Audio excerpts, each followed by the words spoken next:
Communiquer l'Évangile aux enfants. Ouvrage publié sous la direction de Nancy de Corvée. Chapitre 9. De la famille de Jésus à la nôtre, Jean-Pierre Curchod. Préoccupés d'annoncer le Christ, les évangiles parlent très peu de la vie de Jésus antérieure au début de son ministère. Ce grand silence sur l'enfance et la jeunesse de Jésus montre que les évangélistes n'avaient pas l'intention d'écrire une biographie semblable à celle d'un historien actuel.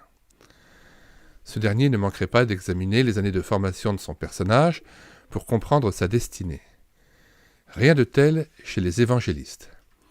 Leur attention s'attache à l'élément essentiel, l'œuvre de Jésus-Christ, et en vue de l'essentiel, la foi des lecteurs.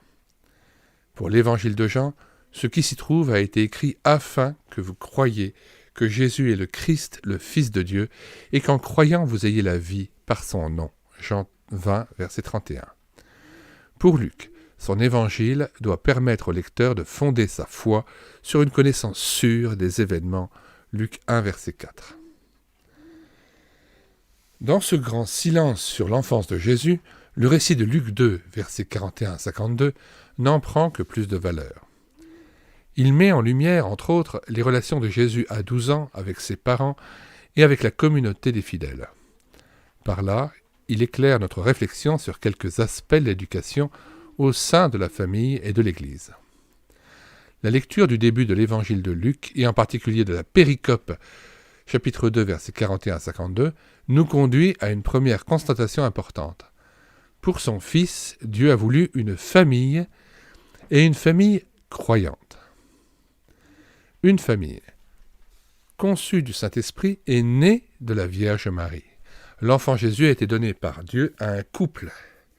Il a grandi dans le foyer de Marie et Joseph à Nazareth.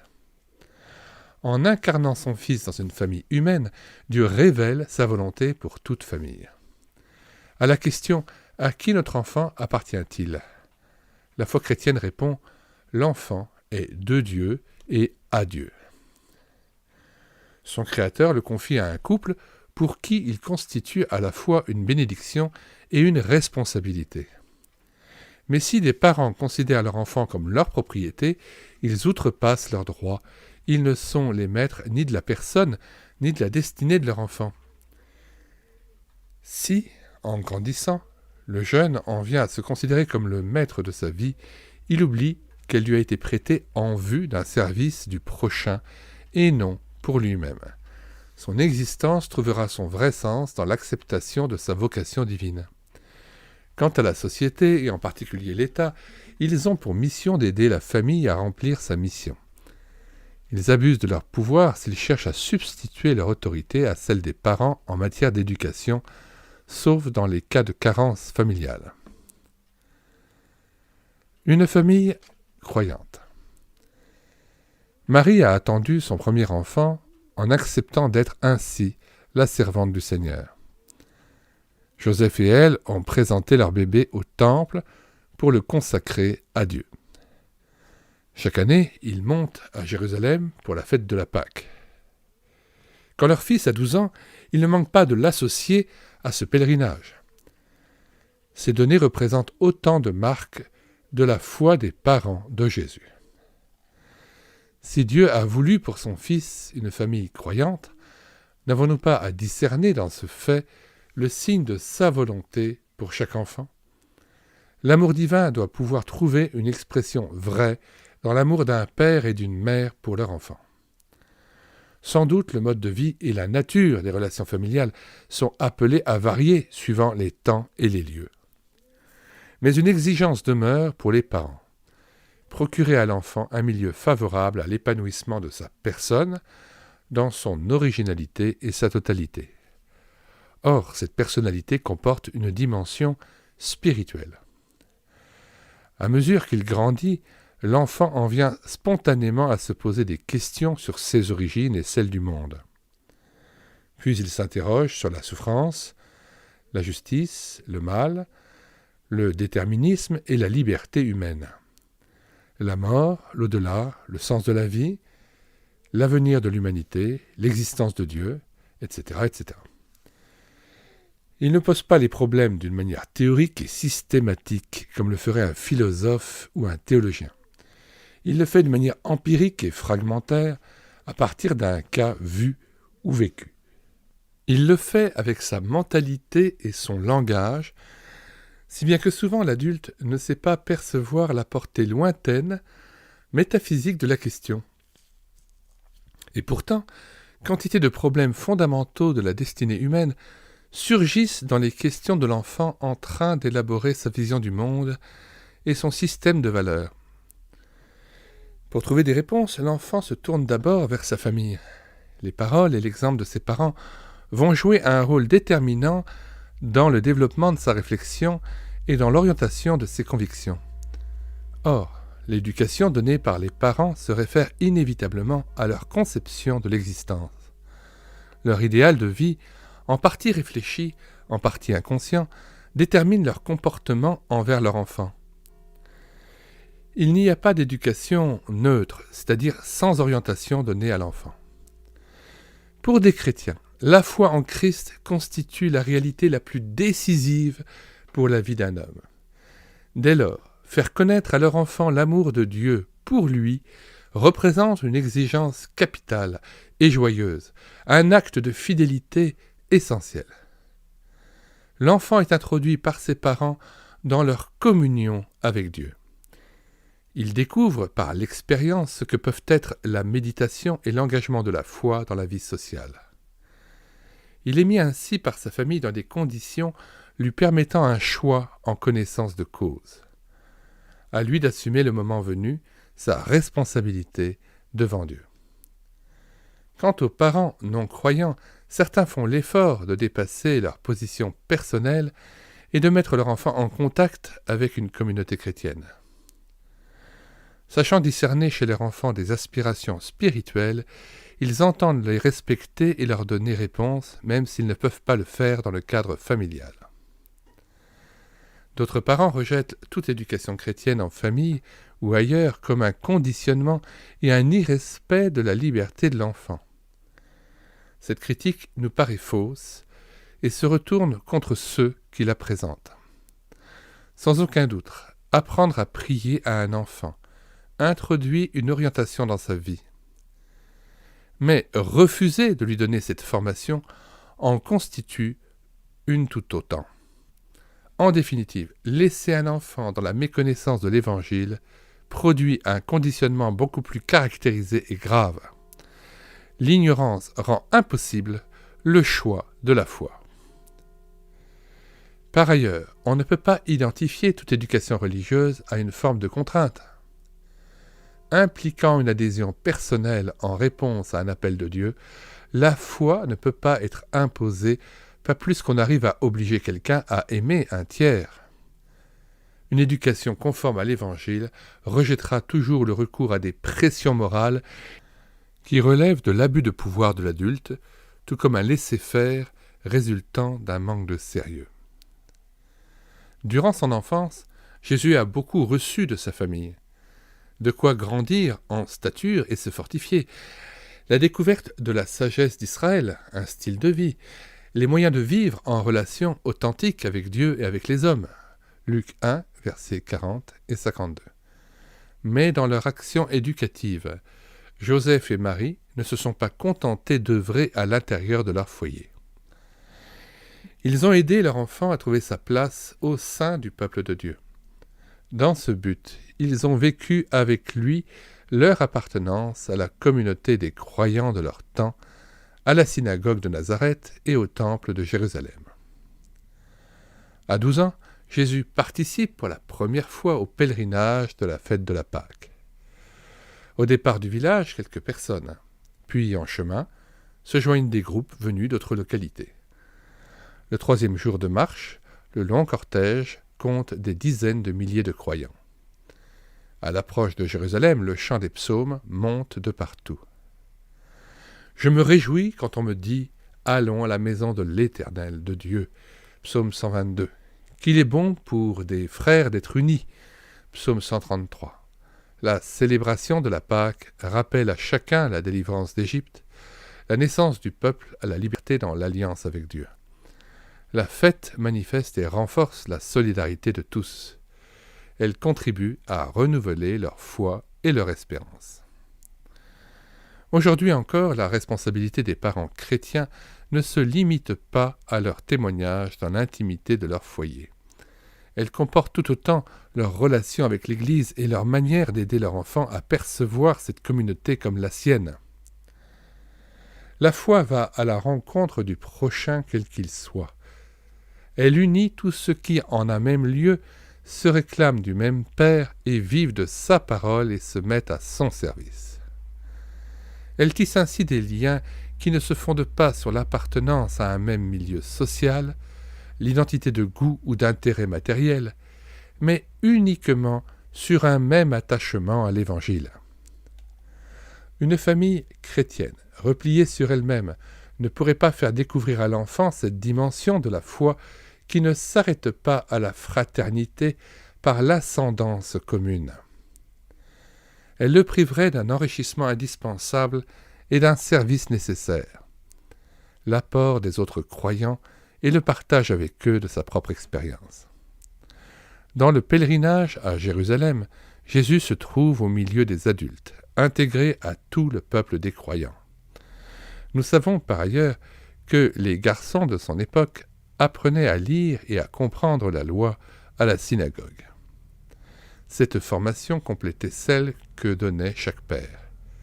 Derrière ces faits apparaissent les exigences contradictoires de l'éducation religieuse à toute période. D'une part, il s'agit de s'adresser aux enfants d'une manière adaptée au degré de leur développement. D'où regroupement des enfants à part et choix de méthodes pédagogiques appropriées à leur situation. Seulement, cette démarche entraîne une séparation avec la communauté des adultes. D'autre part, il s'agit de faire découvrir aux enfants la vie de l'Église et de les associer aux actes cultuels des adultes. D'où regroupement des membres de la communauté de tous âges. Seulement les préoccupations, le niveau de réflexion et le mode d'expression des aînés ne sont guère adaptés aux enfants. Pour surmonter ces difficultés, il n'existe que des solutions partielles et variables de cas en cas. Quelle que soit celle qui est adoptée, les antinomies signalées restent sous-jacentes. Toujours le rôle des parents est important. Ils peuvent beaucoup pour aider leur enfant à vivre avec joie dans un groupe de jeunes et à participer au rassemblement de tous en s'y sentant à l'aise. Souvent aussi, leur action est déterminante pour amener les adultes à s'adapter à la présence des enfants dans la communauté. Dans le monde des grands, les enfants passent si vite, pour quantité négligeable. La célébration de la Pâque n'affirmait pas seulement la communion entre les croyants réunis. Elle les rattachait aussi à leur histoire. Le peuple de Dieu en marche, de génération en génération. Leur place au sein de ce peuple après et avant d'autres fidèles. Pour l'enfant d'aujourd'hui, la découverte de l'Église ne saurait se limiter aux relations entre chrétiens de son entourage. Elle consiste aussi à prendre conscience de la nuée des témoins du Christ à travers les siècles et le monde, depuis la première Pentecôte et jusqu'à l'avènement du royaume. Ce long cortège traverse péniblement le cours de l'histoire et manifeste une fidélité relative. Cependant, il est en route, il va à la rencontre de son Seigneur. À chacun est offert la possibilité de prendre sa place, après, avec et avant d'autres croyants, dans l'unité de l'esprit. Devenir chrétien signifie, entre autres, inscrire son existence personnelle dans la succession des apôtres et des disciples de tous les temps révolus, en vue de construire à leur suite l'Église de Jésus-Christ. La qualité des relations entre générations au sein de sa famille et de sa paroisse influence l'enfant dans sa découverte de la dimension historique de la foi. À la fin de la fête, Jésus demeure dans le temple à s'entretenir avec les maîtres de la loi. L'évangile de Luc utilise 3 expressions pour y définir son activité. Jésus écoute l'enseignement des maîtres de la loi, il les interroge, il répond aux questions qui lui sont posées. Luc 2, versets 46 à 47. Ces verbes caractérisent aussi 3 éléments de la formation chrétienne. Ils sont étroitement interdépendants, même si nous les séparons ici pour la commodité de l'exposé. Premier élément, écoutez l'Évangile, lu ou annoncé. Nous ne pouvons pas connaître Dieu par notre raison ou notre intuition. Nous devons commencer par nous laisser interpeller par celui qui a pris l'initiative de se révéler en Christ. De son début à sa plénitude, la vie de la foi est écoute attentive de ce que le Seigneur veut nous dire de lui et de nous. Rien ne serait plus faux que d'imaginer cette phase comme l'assimilation passive d'un système doctrinal ou la mémorisation d'un flot de connaissances historiques. La découverte de l'œuvre de Dieu s'opère par la méditation de sa parole, par une réflexion sur la vie présente. Cette démarche s'opère au rythme de chacun. Recherche jamais terminée, elle réclame une adhésion librement consentie et sans cesse renouvelée. Deuxième élément, poser des questions. La connaissance de l'Évangile et la croissance dans la foi se réalisent entre autres grâce au dialogue avec ceux qui sont engagés dans la même démarche spirituelle. L'expérience de la vie chrétienne varie d'un croyant à l'autre en raison des différences de maturité et de circonstances. Chacun a besoin de partager avec ses frères certitude et doute, perplexité et espérance, projets et résultats. Le dialogue permet à chacun de dépasser le niveau qu'il a atteint et d'aider les autres à en faire autant. Il rend possible les entreprises communes. Troisième élément. Répondre, savoir rendre compte de sa foi avec humilité et clarté. Le témoignage consiste à pouvoir exprimer sa conviction d'une manière authentique, respectueuse de l'interlocuteur et fidèle à l'Évangile. Il implique le courage de son opinion, la structuration de sa pensée, la possession d'un langage approprié, la conformité entre le dire et le faire. Seul le Saint-Esprit peut rendre le témoignage efficace. Mais cette assistance indispensable ne saurait dispenser le croyant de trouver le meilleur moyen d'exprimer sa foi. Rendre le jeune chrétien apte à l'écoute de la parole de Dieu, capable de dialoguer sur des questions de foi et d'exprimer sa conviction. Voilà 3 des objectifs majeurs de l'éducation religieuse dans la famille comme dans la paroisse. Quand Joseph et Marie retrouvent leur enfant dans le temple, ils lui font part de leur inquiétude à son sujet. Voilà 3 jours qu'ils le cherchent. Jésus de leur répondre « Ne saviez-vous pas qu'il me faut être chez mon Père » traduction Tob, traduction œcuménique de la Bible. Ou « Ne saviez-vous pas qu'il faut que je m'occupe des affaires de mon Père » traduction second.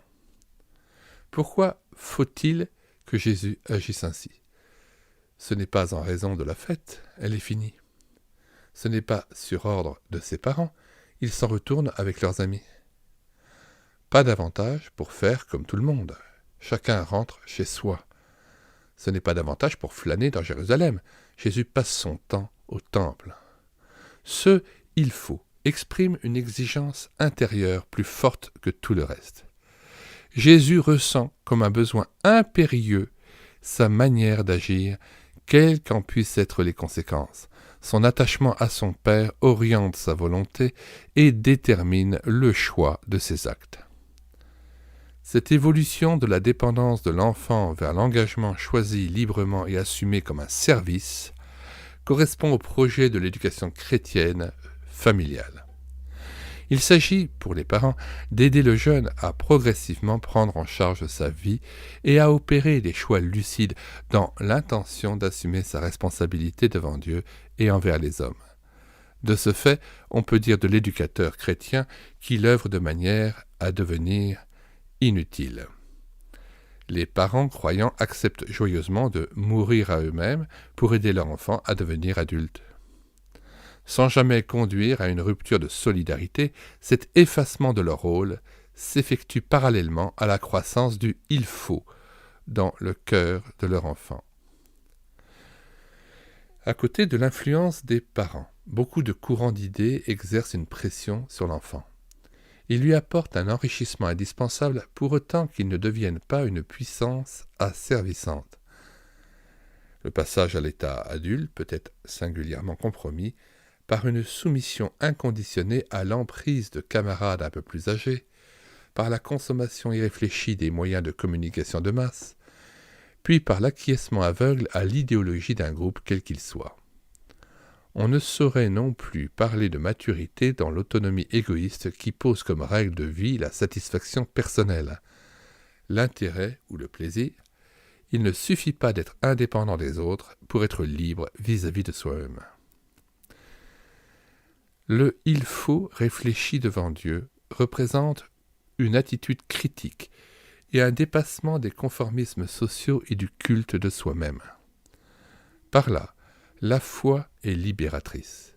Sa démarche est créatrice de personnalité. Elle conduit à un engagement volontaire au sein de l'Église et de la société.